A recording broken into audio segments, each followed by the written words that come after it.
বিসমিল্লাহির রহমানির রহিম। একাদশ দ্বাদশ শ্রেণীর ছাত্রছাত্রীবৃন্দ, তোমাদের জন্য আজকে নিয়ে এসেছি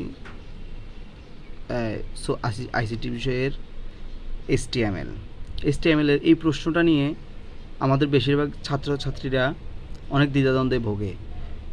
এসটিএমএল এর এই প্রশ্নটা যদি তোমরা শিখো তাহলে তোমরা অনেকগুলো কোশ্চেনের সমাধান পেয়ে যাবে এই একই প্রশ্নের মধ্যে।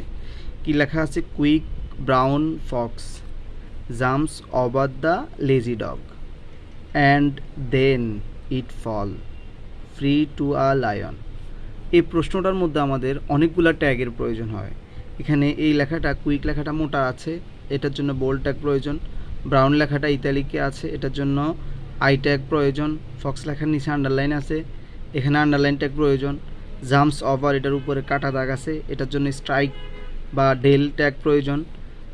দ্য লেজি ডগ এটা দের উপরে আছে, তাহলে ডগের জন্য আমরা এখানে পাওয়ারে আছে, তাহলে সাবট্যাগ প্রয়োজন। এরপরে অ্যান্ড দেনটার নিচে আছে, তাহলে এটার জন্য আমাদের সাব দরকার। আর এখানে ডগ উপরে আছে, উপরের জন্য সুবট্যাগ প্রয়োজন, তাহলে এখানে সুবট্যাগ প্রয়োজন, এখানে সাবট্যাগ প্রয়োজন। ইট ফল, এটা আবার মোটা আছে, তাহলে বোল্ড ট্যাগ প্রয়োজন। ফ্রি টু আ লায়ন, এটার নিচে আন্ডারলাইন আছে, এই জন্য আন্ডারলাইন ট্যাগ প্রয়োজন। তো আসো আমরা যদি সমাধানটা দিই,